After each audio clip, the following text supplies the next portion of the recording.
Carlos Ghosn was one of the most powerful men in the auto industry. The CEO of two car giants, Renault and Nissan, hailed as the architect of a global alliance that reshaped modern transportation. But in December 2019, he stunned the world by vanishing from Japan while under house arrest, only to reappear days later in Lebanon, smuggled out of Tokyo in a wooden box. This is the true story of the most daring corporate escape in modern history. What drove one of the world's most successful businessmen to stage a real-life escape worthy of a Hollywood thriller? What kind of system makes a billionaire CEO decide that disappearing into a crate is safer than trusting the court?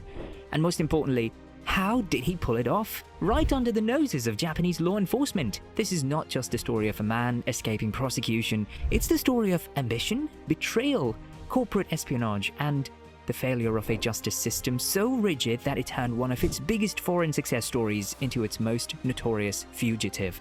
Carlos Ghosn didn't just flee, he declared war on the very country that once celebrated him as a hero. It's one thing to fall from grace, it's another thing to do it under flashing lights and handcuffs. But Carlos Ghosn's downfall wasn't just a scandal, it was a spectacle. He wasn't just another corrupt executive caught cooking the books. He was a global icon, known in Japan as the 7-Eleven CEO for working around the clock. His face appeared in newspapers, business textbooks, and even manga comics. And yet, on a quiet December day, the man who once ruled 2 continents was shoved into a dark, padded box and wheeled onto a private jet like a stolen violin. Carlos Ghosn's journey began far from Tokyo. Born in Brazil to Lebanese parents and raised in France, Ghosn spoke multiple languages and developed a reputation for genius-level business acumen. After graduating from École Polytechnique and rising through the ranks of Michelin and Renault, he earned a reputation as a corporate surgeon, the man companies called when they were bleeding money. In 1999, Renault sent Ghosn to Japan to retrieve Nissan, which was teetering on the edge of bankruptcy. What he accomplished there was unprecedented. Ghosn cut costs, closed factories, laid off thousands, and pushed a brutal efficiency doctrine that turned Nissan from near collapse to a global powerhouse. He wasn't Japanese, he wasn't polite, he wasn't quiet, but he delivered results. And in Japan, a nation famous for its insular business culture, Ghosn was a paradox. A foreigner who succeeded too well. His success earned him unprecedented power. He became the first executive to simultaneously run 2 Fortune Global 500 companies, Nissan and Renault, through a unique alliance structure that he personally masterminded. But that same alliance also sowed the seeds of his downfall. As Renault increased its control over Nissan, resentment festered inside the Japanese automaker. Ghosn's vision of a complete merger was seen by some as a threat to Japanese independence. His popularity began to wane, boardroom loyalties fractured. Japanese executives feared a future in which Nissan would become a French subsidiary ruled by Paris. And when the French government, Renault's largest shareholder, doubled its voting power, panic set in. Then came the ambush. On November 19, 2018, as Ghosn landed in Tokyo for a routine business trip, he was intercepted by law enforcement and taken into custody. At first, he thought it was a bureaucratic hiccup, something to do with his visa or paperwork. But when he was taken to a special room and greeted not by staff, but by 2 Tokyo prosecutors, the reality hit. His world was about to collapse. Ghosn was accused of underreporting his income and misusing company funds.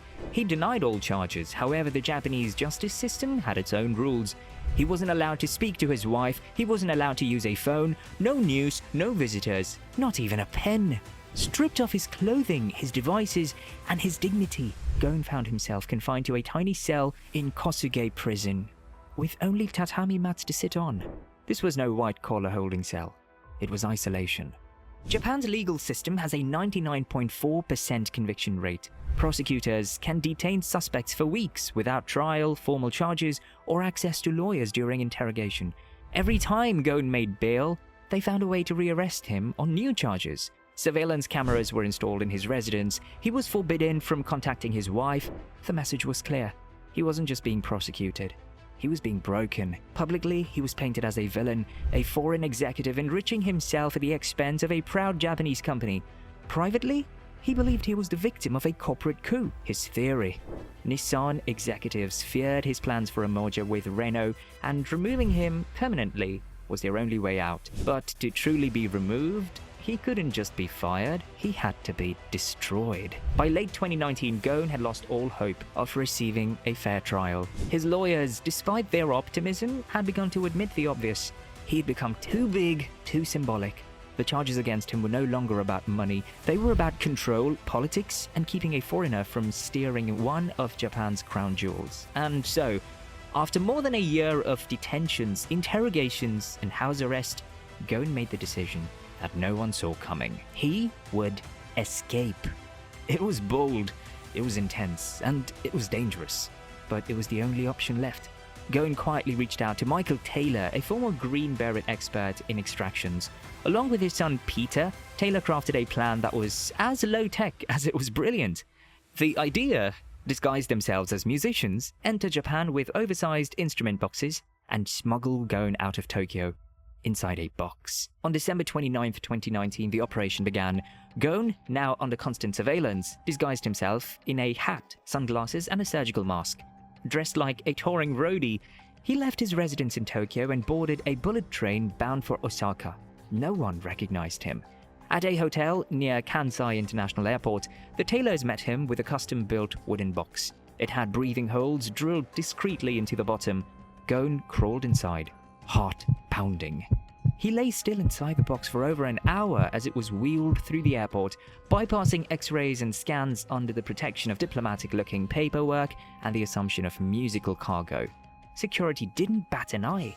The box was loaded into the rear of a private jet, scheduled to take off at 11 p.m. Those final 30 minutes on the tarmac, waiting for liftoff, were the longest of Ghosn's life. He couldn't see, he couldn't speak, he could only listen, counting every footstep, every voice, every second that passed. One wrong move, and he would be caught, arrested again, and almost certainly imprisoned for the rest of his life. But at 11 p.m., the engines roared. The plane lifted. He was gone. In Istanbul, Ghosn changed planes. Hours later, he landed in Beirut, where he was born, and would remain safe from extradition, protected by his citizenship, and shielded by a government with no treaty with Japan. Within days, the world found out. Carlos Ghosn had escaped. The Japanese government was furious. Nissan was humiliated. International media erupted with shock and disbelief. Ghosn held a press conference in Lebanon, defiant and unapologetic. He called the charges against him a setup. He described Japan's justice system as corrupt and vindictive. "I didn't escape justice," he said. "I escaped injustice." But the escape came with consequences. The Taylors, father and son, were arrested in the United States, extradited to Japan, and sentenced to prison. Critics said Ghosn abandoned the people who helped him. Supporters argued that they were pawns in a system that was always rigged. And what about the original charges? Ghosn admits he made mistakes. He even says no one can run a global company for 19 years without doing something wrong. But he insists the punishment never fit the crime. What happened to him, he argues, wasn't justice. It was an execution by legal means. Today, Ghosn lives in Beirut, unable to leave the country, but is free to speak, travel within Lebanon, and tell his story. He gives interviews, he writes books. He's still defiant, still powerful, still unrepentant. If this story blew your mind, hit like, subscribe, and tell us in the comments, was Carlos Ghosn a criminal who ran, or a mastermind who beat a rigged game?